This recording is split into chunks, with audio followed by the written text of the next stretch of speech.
गुरु दीक्षा एक ऐसा अलौकिक, इस लोक के पार का, अलौकिक मतलब इस लोक के पार का एक ऐसा अलौकिक संबंध जो तुम्हारी आत्मा को आत्मा से जोड़ता है। गुरु वो है जो अंधेरे में तुम्हारे दीप जलाए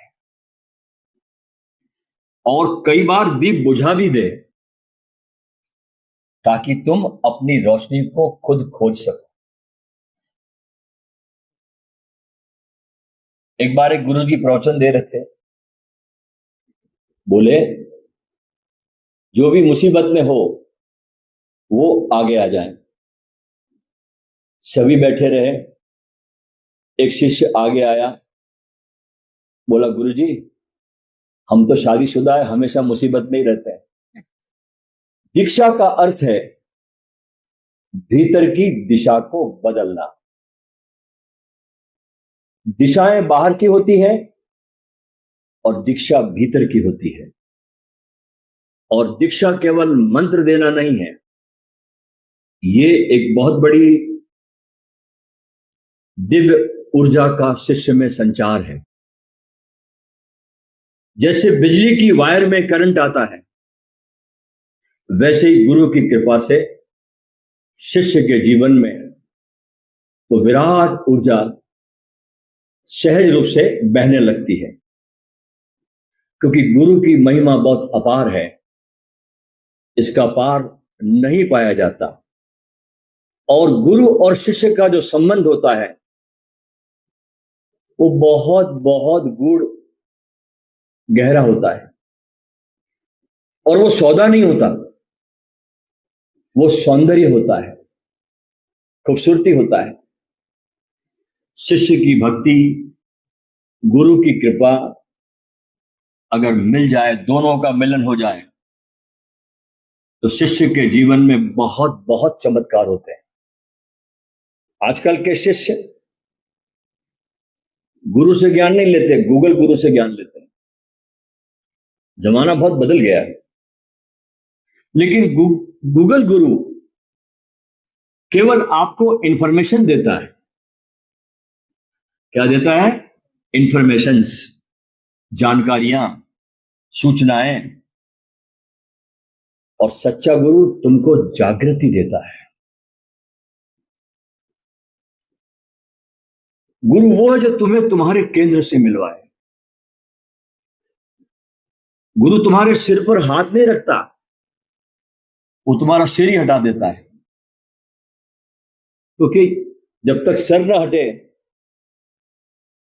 तब तक गुरु से मिलना होता नहीं। इस खोपड़ी को लेके क्या मिलोगे आप? इस खोपड़ी शब्द का तो अर्थ ही होता है जिसने सब खो दिया और पड़ी रह गई, उसको खोपड़ी कहते हैं। जिसने सब खो दिया और पड़ी रह गई उसको खोपड़ी कहते हैं। इस खोपड़ी से आप गुरु के साथ नहीं मिल सकते, वो तुम्हारा सिर हटा देता है। शिष्य पूछता है गुरुदेव आप मुझे कब स्वीकार करेंगे? गुरु मुस्कुराते हैं,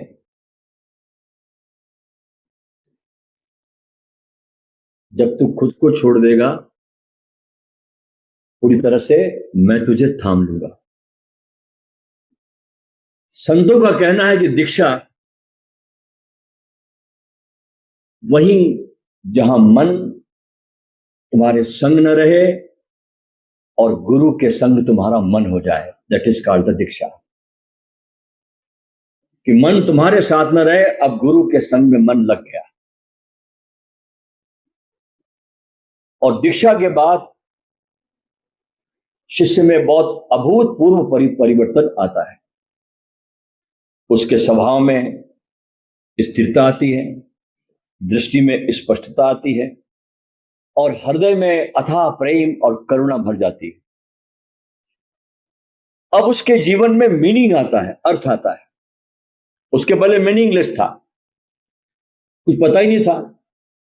परिवार दौड़ा रहे थे, समाज दौड़ा रहे थे, यार दोस्त दौड़ा रहे थे, भगा रहे थे उसको। किस लिए उसको पता नहीं था क्यों भाग रहा है वो, कितना भागना, कब रुकना, उसको कुछ नॉलेज नहीं था। गुरु के मिलने के साथ उसके जीवन में एक मीनिंग आता है, एक अर्थ आता है, अर्थ प्रकट होता है। एक बार क्या हुआ कि एक शिष्य बोला कि गुरुजी, जब से मैंने आपसे दीक्षा ली है ना, मेरी बीवी मुझसे बहुत कम झगड़ती है। गुरुजी बोले, दीक्षा का असर नहीं है, तुम्हारी चुप्पी का चमत्कार है।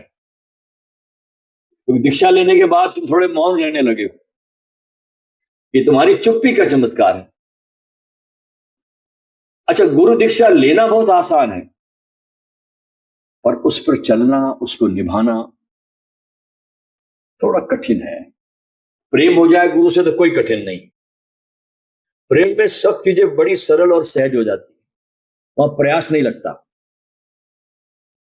जिसने इस जीवन को अपनी साधना बना लिया, प्रेम बना लिया, वो समझो कि परमात्मा की गोद में जाकर बैठ गया। क्योंकि गुरु दीक्षा ये तुम्हारी आत्मा का परिष्कार है। ये वो क्षण है दीक्षा का जब शिष्य कहता है कि गुरु जी, अब मैं आपका हूं। और गुरु मुस्कुराकर क्या कहता है कि अब तुम खुद के भी नहीं रहे, अब तुम गए,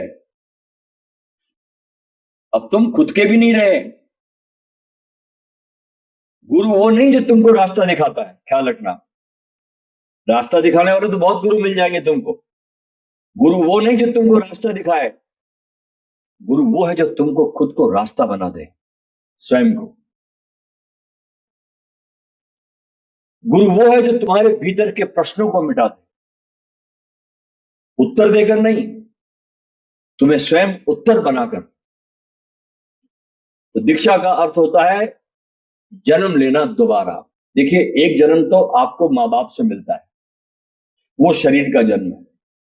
वो जन्म कोई ज्यादा महत्वपूर्ण नहीं है, क्योंकि वो जन्म आपके मृत्यु की तैयारी है बस। अब शरीरों का जन्म दिया मां बाप ने, वो एक नई मृत्यु की तैयारी है। लेकिन जब गुरु के घर में तुम्हारा जन्म होता है तो ये शाश्वत का जन्म है, तुम्हारी कोई मौत नहीं। तुम अपने को देह से मुक्त करते हो, और जैसे तुम अपने को देह से मुक्त करते हो, तुमको पता चलता है कि मेरी मृत्यु कभी हो ही नहीं, मैं कभी जन्मा ही नहीं।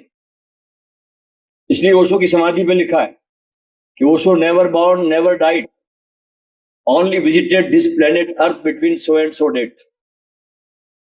न इनका कभी जन्म हुआ और न कभी मृत्यु हुई, क्योंकि देह नहीं थे ना। देह की मृत्यु होती है। जैसे बीज में वृक्ष छिपा होता है ना, दीक्षा के बाद शिष्य का आत्म वृक्ष जो है ना, वो फलता है। और गुरु तुमको फूल नहीं बनाता, तुमको बीज बनाकर मिट्टी में गाड़ देता है। वो गाड़ देता है, और उस गाड़ने में, भक्ति के बगीचे में जब गाड़ देता है ना, तो तुम फिर खिलते हो, तुम फिर खिलते हो। और दीक्षा के क्षण में जब शिष्य का सिर झुकता है, उस समय आत्मा खड़ी हो जाती है। गुरु दीक्षा केवल प्रश्नों के उत्तर नहीं देती तुमको, ध्यान रखना, वो तुम्हें स्वयं उत्तर बना देती है। इसलिए ओशो कहते हैं, दीक्षा कोई संस्कार नहीं है, ये एक क्रांति है। ये कोई धार्मिक रिवाज भी नहीं है। ओशो कहते हैं, ये तुम्हारी चेतना की दिशा का पूर्ण रूप से परिवर्तन है। गुरु और शिष्य का संबंध ऐसा होता है, ओशो कहते हैं, जैसे बादल और वर्षा, गंध और फूल, नदी और समुद्र, ये संबंध बनता है। एक बहुत सुंदर हमारे देश में सूफी शिष्य होते हैं, उनका नाम था अमीर खुसरो। वास्तव में यह आदमी अमीर था। अमीर कौन होता है? जो अपनी आत्मा को जान लेता है, वो अमीर है। बड़ा विलक्षण कवि था ये, और बड़ा भारी संगीतकार भी था। इसके बहुत से गीतों को बड़े बड़े कव्वाल गाते हैं। लेकिन इस आदमी के अंदर संगीत जानते हुए भी, कवित्व जानने के बाद में भी कई कुछ अधूरापन लगता था इस आदमी को। कुछ बात बनी नहीं। एक दिन उन्होंने सुना कि भाई दिल्ली में कोई एक संत है, एक फकीर है, जिनकी एक नजर से लोग बदल जाते हैं, जिनकी एक नजर से लोग बदल जाते हैं। वो चुपचाप पहुंच गए निजामुद्दीन औलिया के पास, उनकी खानकाह में। कई घंटों तक चुपचाप बैठे रहे। जब औलिया ने उससे पूछा, निजामुद्दीन से, क्या चाहते हो? सुनना, बहुत प्यारी घटना है। जब गुरु पूछता है अमीर खुसरो से कि क्या चाहता है, तो जवाब क्या देता है शिष्य? मैं आपको चाहता हूं। आप? और क्या चाहूं? और सब ठीकरों को क्या करूंगा मैं? इतने इतनी कामनाओं की पूर्ति मुझे कभी तृप्त नहीं की, तो मैं और क्या मांगू आपसे? मैं तो आपको ही मांगना चाहता हूं, आप। उस दिन इस आदमी को कोई धर्म नहीं मिला, ख्याल रखना। उसे गुरु का अथाह प्रेम मिल गया, एक घर मिल गया, एक दिशा मिल गई, और जीने का प्रेमपूर्ण मकसद इस आदमी को मिल गया। और इतना अथाह प्रेम था गुरु के प्रति, और गुरु का शिष्य के प्रति भी इतना अथाह प्रेम था कि दोनों की कब्रें एक साथ है दिल्ली में लगी हुई। गुरु शिष्य दोनों की कब्र एक साथ है। इसलिए गुरु और शिष्य का संबंध केवल ज्ञान का आदान प्रदान नहीं होता, ये आत्मा की सबसे पवित्र और रहस्यमय यात्राओं में से एक है दोस्तों। ये न संबंध खून से जुड़ा होता है और न कागज से जुड़ा होता है। ये प्रेम संसार से परे है। गुरु शिष्य को देखता है ऐसे जैसे माली बीज को देखता है। अच्छा, गुरु के पास जब शिष्य जाता है ना, तो शिष्य के अंदर क्या क्या संभावनाएं हैं, ये क्या हो सकता है, गुरु को दिखाई पड़ जाता है। जैसे मैं गया, मुझे तो पता नहीं कि मेरे अंदर इतना कवित्व छुपा है। मुझे क्या नॉलेज था? कभी जिंदगी में एक लाइन नहीं लिखी मैंने, लेकिन उनको मालूम पड़ गया था कि इस आदमी के भीतर संगीत भी है, इस आदमी के भीतर कवित्व भी है, और गायकी भी है। तो उन्होंने उस गुणों को मेरे बाहर लाया। तो जैसे माली बीज को देखता है ना, ऐसे गुरु भी अपने शिष्य को देखता है कि इसके भीतर कितने बड़े वटवृक्ष बनने की क्षमता छिपी हुई है। और शिष्य गुरु को देखता है कैसे? जैसे चकोर चांद को देखता है, बहुत प्यार से, श्रद्धा से, पूरे समर्पण भाव से। ये दो ध्रुवों का मिलन है, साधारण मिलन नहीं है। एक अनुभव जिस गुरु के पास है, और एक प्यास जो शिष्य के प्यास है, दोनों का मिलन है, अनुभव का भी और प्यास का भी। रमन महर्षि जब अपने गुरु के पास में गए, तो उनके गुरु ने कुछ नहीं कहा उनसे, कुछ नहीं बोले, बस मौन पकड़ा दिया। दोनों मौन बैठे रहे और वो दीक्षा हो गई। आंखों ही आंखों में इशारा हो गया, और बैठे बैठे जीने का सहारा हो गया। आज करोड़ों लोगों को महर्षि रमन का मौन बोलता है। उस वक्त बार कहते थे कि शिष्य बनना तब होता है जब तुम पूछना छोड़ दो और बस देखना शुरू करो। पूछना छोड़ दो और बस देखना शुरू करो, क्योंकि गुरु तुम्हें कुछ देता नहीं, तुमको तुम्हारा ही परिचय करवा देता है। अच्छा, गुरु को सुनने के लिए भी बहुत ग्रहणशील, बड़ी रिसेप्टिव आत्मा चाहिए। ये बुद्धि से नहीं होगा, ये तुम्हारे जीव भाव से नहीं होगा, ये तुम्हारे देह भाव से नहीं होगा, क्योंकि आत्मा ही आत्मा को ग्रहण कर सकती है। मेन बात, अगर तुम अपने को बुद्धि मान रहे हो, विचार मान रहे हो, शरीर मान रहे हो, और गुरु जिस लेवल से बोल रहा है, तो मिलन होगा नहीं। गुरु तुमको ये बोल दे कि तत्वमसी श्वेत केतु तू भी वही है, और गुरु बोले और आपको तुरंत क्लिक हो जाए, बिजली चमक जाए, तो बात बन गई। गुरु बोले और तुम्हारे सामने वो बात हकीकत बन के प्रकट हो जाए, बातों का जमा खर्च नहीं।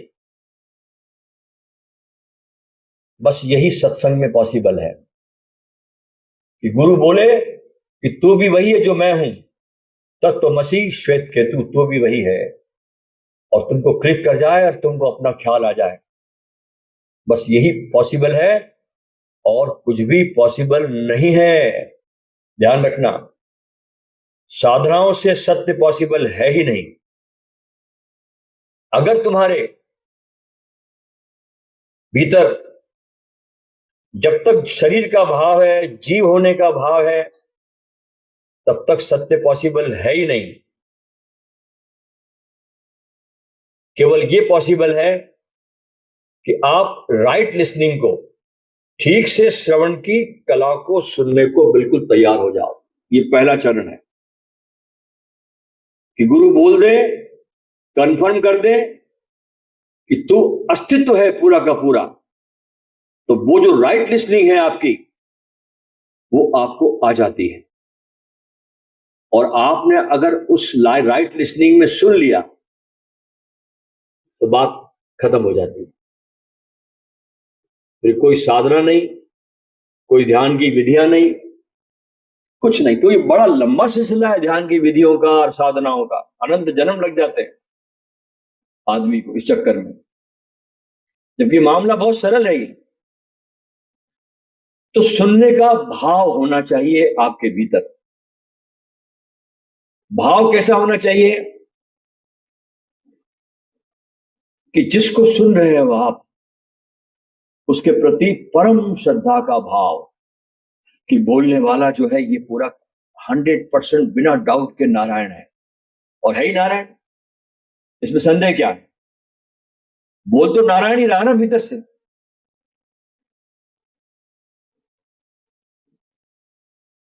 बोल तो नारायण ही रहा है। तो पहला भाव ये होना चाहिए आपके भीतर, और सारी धारणाओं को हटा के, जो अब तक आपकी धारणाएं बनी हैं, पुराने गुरुओं को भी हटा के, ध्यान रखना, अगर वो भी तुम्हारे मस्तिष्क में रहेंगे तो कौनते रहेंगे, तुम राइट लिस्टिंग कर नहीं पाओगे। और तीसरी बात कि सुनने वाला भी नारायण मैं ही तो हूं। बोलने वाला नारायण है तो सुनने वाला भी तो नारायण है ना। तुम्हारा शरीर थोड़ी सुन रहा है, तुम सुन रहे हो। शरीर कैसे सुन सकता है? तो नारायण सुन रहा है। तो इस स्थिति में, इस श्रवण की कला में, सब पुराना सब हटा के, जो भी जाना अब तक, सब पुराना कचरा हटा के, आपका पुराना पूरा स्ट्रक्चर, आपकी सोच, आपकी समझ, सारी पुरानी धारणाओं की सारी सोच और पुराने मास्टर, सबको हटा दो। हाँ, उन सबका रिस्पेक्ट जरूर करो, उनका रिस्पेक्ट बहुत जरूरी है, क्योंकि उन्हीं लोगों ने आपको यहां तक पहुंचाया भी है। ख्याल रखना, सुनने के लिए, राइट लिसनिंग के लिए आपको ये कदम जरूर उठाना पड़ेगा, हटाना पड़ेगा सबको, नहीं तो आप प्रॉपर लिसनिंग कर नहीं पाओगे। जैसे ओशो के समय में हम लोग बैठे, ठीक, अब अगर वहां बैठने में मैं अगर पुरानी बातों को लाता, कृष्णमूर्ति को, रमन को, कृष्ण को और इसको लाता, तो मैं ओशो को सुन नहीं पाता। मैं तो डायरेक्ट बस पी गया।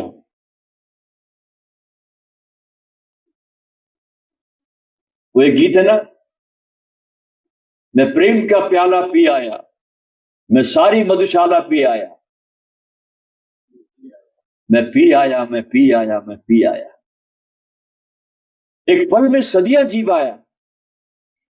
ऐसा हो जाता है, एक पल में सदगुरु की आंख पड़ जाए और तुमको राइट लिसनिंग आ जाए तो तुम सदियों का जीवन जी लेते। अगर तुम्हारे भीतर कुछ भी चश्मा रहा, तुम चश्मा पहन के बैठे रहे वहां, जांचते हुए, परखते हुए, तो तुम सुन नहीं पाते। सुनना होता है खालीपन में। जब गुरु बोले और तुम्हारे खालीपन की घाटियों में उसकी आवाज गूंजे, तब बात बनती है। कई चीजें दी, उनके प्रति परम सम्मान, परम श्रद्धा, क्योंकि आपकी जो संभावना है, ध्यान रखना, हर शिष्य की संभावना मास्टर होने की है। आज नहीं तो कल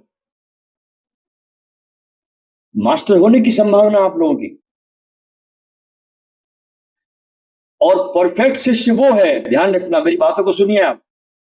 परफेक्ट शिष्य वो होता है जो मास्टर हो जाता है। तो अगर आप मास्टर नहीं बने तो शिष्य क्या खाक बने फिर आप।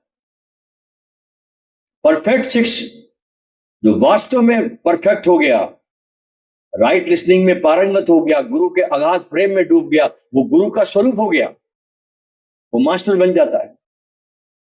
और सही शिष्य कौन है? जो बिल्कुल सही सही सुनता है, सही सही, दिमाग नहीं लड़ाता, अपनी पुरानी चीजों को नहीं लाता बीच में, पुरानी धारणाओं को, पुराने कचरों को, पुराने ग्रंथों को, पुरानी किताबों को, पुरानी स्मृतियों को नहीं लाता, पुरानी धारणाओं को नहीं लाता, बस सही सही सुनता है। यह है राइट लिसनिंग। तो जितने भी लोग हैं दुनिया में इस पथ पर जो चल रहे हैं और जिनको एनलाइटनमेंट में देरी हो रही है ना, उसका एकमात्र कारण यह है कि उनको राइट लिसनिंग नहीं आती।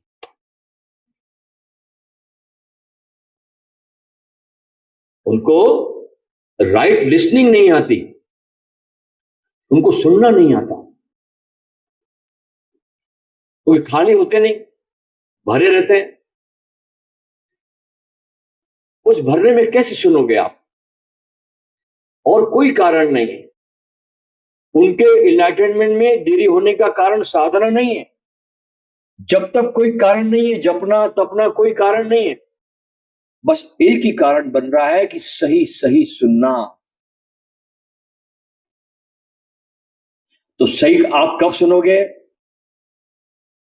आप सही सही कब सुनोगे? जब आपको भरोसा रहेगा कि बोलने वाला परमात्मा ही है, तभी तो राइट लिसनिंग करोगे ना।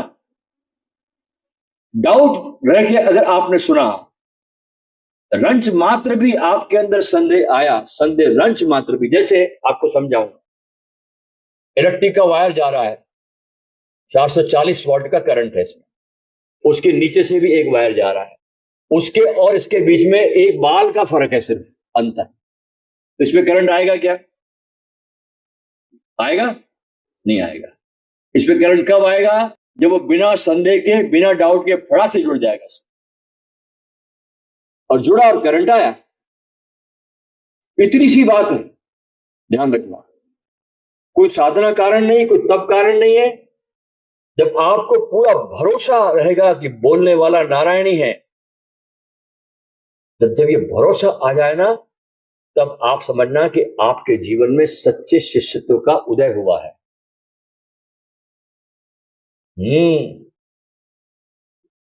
बात समझ में आ रही है आपके?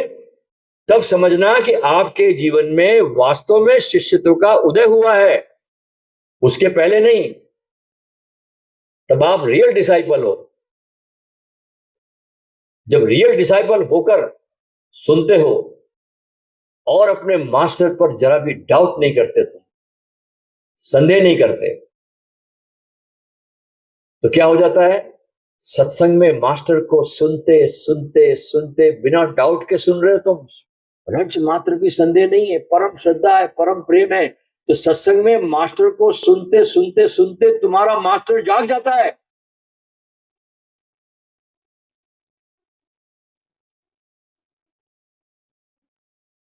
तुम्हारा मास्टर जाग जाता है, ख्याल रखना, सुनते सुनते। और उसी क्षण आपकी आत्मा जाग जाती है। बस सुनना भर है सही। जो सही डिसाइपल होता है ना,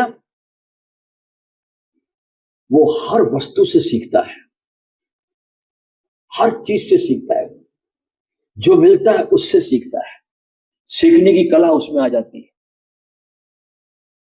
हर शख्स से सीखता है, शख्स से नहीं सीखता, वो पूरे अस्तित्व से सीखता है और पूरे कायनात को, पूरे अस्तित्व को अपना गुरु बना लेता है, पूरे अस्तित्व को अपना गुरु बना लेता है। और जब आप में ये कला आ जाती है कि हर चीज से आप सीखते हो, अच्छे से भी सीखते हो, बुरे से भी सीखते हो, हर देवी देवताओं सबसे सीखते हो, कण कण से सीखते हो, पंछियों की गीतों से सीखते हो, हवाओं से सीखते हो, सब सीखते हो। जब आप पूरी तरह से संवेदनशील हो जाते हो और पूरी तरह से खुल जाते हो सबके प्रति, कोई बिना धारणाओं के ओपन हो जाते हो, तब आपको वो डिग्री दी जाती है कि अब आप सबको सिखा सको। उसके पहले नहीं, उसके पहले सिखाने जाओगे तो बहुत बड़ा पाप हो जाएगा। और ये चीज आपके पास में करना नहीं पड़ेगा। ये जब आप खुल जाओगे और समस्त अस्तित्व से सीखना शुरू करोगे ना, तो ये सिखाने की कला आप में ऑटोमेटिक आ जाएगी। इसके लिए किसी प्रयास की जरूरत नहीं पड़ेगी। आप नो एफर्ट इज नीडेड, ये अपने आप आएगी, कुछ करना नहीं पड़ेगा। आप तो पूरा अस्तित्व आपका गुरु है। ध्यान रखना, आप में वो क्वालिटी होनी चाहिए सीखने की। अच्छा, मैंने ये भी देखा है पूरे जीवन काल में कि जिनको नहीं सीखना है ना, वो मास्टर से भी नहीं सीखता। जिन्होंने ठान रखी है कि हमने सीखना ही नहीं है, वो मास्टर से भी नहीं सीखता। ओशो से भी लोगों ने नहीं सीखा। लाखों आदमी उनके पास में आया उनके जीवित काल में, कितने लोग उनके पास में आए, कितना बोला उन्होंने अलग अलग आयाम में। तो जो नहीं सीखना चाहता ना, वो मास्टर से भी नहीं सीखता। साथ गुरु के रहकर भी नहीं सीखते लोग। ध्यान रखना। हाँ, इसलिए गुरु के साथ रहना आंख पे चलने के समान है, क्योंकि बार बार तुम माइंड लाते हैं वहां, बार बार तुम्हारी कुबुद्धि वहां आ जाती है, तुम्हारी कुबुद्धि बार बार तुमको वहां से रोकती है। एक जीवित सदगुरु के साथ, तस्वीरों के साथ तुम रह सकते हो बहुत आराम से, तो तस्वीरें तुमसे कुछ बोलती नहीं बेचारी। इसलिए तो लोग तस्वीरों की पूजा करते हैं और जिंदे सदगुरुओं को पत्थर मारते, सूली लगाते, जहर देते उनको, गालियां बकते उनको। तो मैंने देखा है कि जो साथ रहकर भी लोग नहीं सीखते, और जिनको सीखना है ना, जिनके अंदर ये सीखने की कला आ गई, वो गलत मास्टर से भी सीख लेता, वो गलत मास्टर से भी सीख लेता है। हाँ, क्योंकि उसके पास कला है सीखने की। और मास्टर से नहीं सीखता, वो पूरे अस्तित्व से सीखता है, क्योंकि उसने सीखने में इतना निपुण हो गया वो कि पूरे अस्तित्व को ही अपना मास्टर बना लिया। वो नदियों से सीखता है, हवाओं से सीखता है, कोयल की कू कू से सीखता है, व्यक्तियों से सीखता है, अपने आसपास रहने वाले लोगों से सीखता है, सबसे सीखता है। और जो नहीं सीखना चाहता ना, वो बुद्ध के पास भी नहीं लोग सीखते। गुरु भक्ति और गुरु का प्रेम अगाध, ये शिष्य में होना चाहिए। और ये क्या होता है अगाध प्रेम, क्या होता है अगाध श्रद्धा, इसको अगर समझना हो आपको, तो इस धरती पर एक बहुत प्यारी महिला संत हुई है जिसका नाम था सहजोबाई। आपके राजस्थान में ही पैदा हुई है। इसका कोई मुकाबला नहीं है। चरणदास की शिष्या थी। इनकी दो शिष्याएं हुई, सहजोबाई और दयाबाई। बहुत भक्ति में डूबी हुई, गुरु दिल्ली में निवास करते थे। इसकी गुरु भक्ति हमें बहुत कुछ सिखाती है कि गुरु से प्रेम कैसा करना चाहिए। तो जब भी अपने गुरु के पास जाती, मास्टर के पास दिल्ली में, तो एक ही प्रार्थना करती कि गुरु जी मेरी कुटिया में कब आप आओगे, कभी तो मेरे कुटिया में चरण धरो। बहुत आग्रह करती। बार बार आग्रह करने के बाद एक दिन गुरु ने कहा कि सहजो, मैं आऊंगा, प्रतीक्षा करना, मैं आऊंगा। ये सुनना था और सहजो अंदर से झंकृत हो उठी, प्रेम से आंसू बहने लगे और उस पल का इंतजार करने लगी जब सदगुरु आएंगे उसकी कुटिया पर। अब वापस लौटी अपने कुटिया पर और अपने प्रेमपूर्ण हाथों से धागा लेकर गुरु को बिठाने के लिए आसन बुनना शुरू किया कि गुरु जब आएंगे तो उनके लिए आसन बनाऊं, अपने प्रेमपूर्ण हाथों से मैं बिठाऊंगी इस आसन पे उनको। और जब आसन बन के तैयार हुआ जिस दिन, तो सुबह सुबह क्या देखती है, भगवान नारायण अभी उदय हो रहे, आकाश में हल्की हल्की लाली छाई हुई है। तो चमत्कार देखती सहजो, क्या देख रही है कि एक दिशा से तो सदगुरु चरणदास आ रहे हैं और दूसरी दिशा से भगवान नारायण भी आ रहे हैं, भगवान पधार रहे हैं। दोनों धीरे धीरे धीरे धीरे चलते हुए सहजो के पास पहुंचे। अब आसन एक है और उम्मीदवार दो है। आसन एक है और उम्मीदवार दो आ गए। तो धीरे धीरे चलते हुए आए, गुरु भी आए और परमात्मा भी आ गया, नारायण भी आ गए। दोनों देख रहे सहजो को। राजस्थान में उनको पता ही गर्मी बहुत पड़ती है, अलवर में, तो बहुत पास में आ गए। तो सहजो ने भगवान नारायण से कहा, वहीं पास पड़ी थी पंखी जिसको हम हवा करते हैं, पंखी उठाई और भगवान नारायण के हाथ में दिया। कहा कि भगवान मेरे गुरु मेरे कुटिया पर पहली बार निमंत्रण के बाद आए हैं, गर्मी बहुत पड़ रही है, इस आसन पे वो बैठेंगे, उनको गर्मी न लगे तो आप थोड़ा पंखा झलाइए।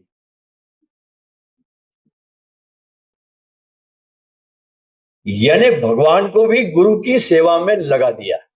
यह है गुरु भक्ति। तुम्हारे सामने भगवान आ जाए, गुरु खड़े, तुम किसको चुनोगे? भगवान को चुन लोगे, गुरु छोड़ दोगे? 100% तुम छोड़ दो, मुझे मालूम है। भगवान छोड़ दिए,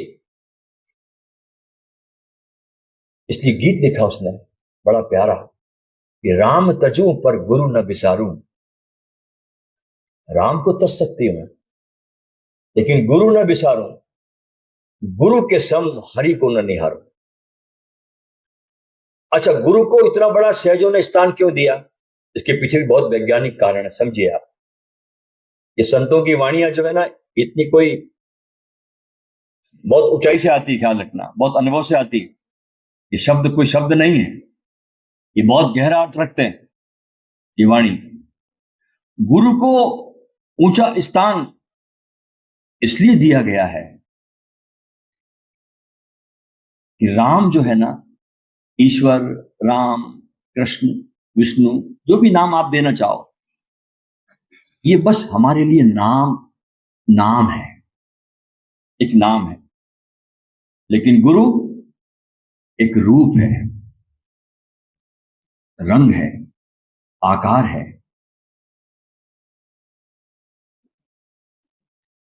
गुरु हमारे रूप में हमारे सामने है। जैसा आकार उसका है वैसा ही आकार हमारा भी है। तो क्या हुआ? गुरु वास्तविक है, परमात्मा क्या है? कल्पना है। परमात्मा कल्पना है, गुरु क्या है? वास्तविक, रियलिटी में। और राम क्या है? बस कल्पना है। इसलिए उचित क्या होता है कि उधार के भरोसे नकदी पे लात मत मारो, कल्पना को तज डालो और वास्तविकता को अपना लो। कल्पना को तज डालो, क्योंकि हमने राम को पाया ही कब है। इसलिए अगर राम को तज भी दिया आपने तो कोई नुकसान नहीं है। क्योंकि वो सिर्फ आपके अंदर एक भगवान को लेकर, परमात्मा को लेकर बस एक धारणा है, कुछ नहीं है। इसे तज दिया तुमने तो तुमने अपनी ही बनाई हुई धारणा को छोड़ दिया और कुछ नहीं किया। तुमने अपनी धारणा को तजा और कुछ नहीं किया। लेकिन गुरु को अगर तुमने छोड़ दिया तो बहुत नुकसान हो जाएगा, क्योंकि यही तुमको असली तक लेकर जा सकता था। यही तुमको असली तक लेकर जा सकता था। ध्यान रखना।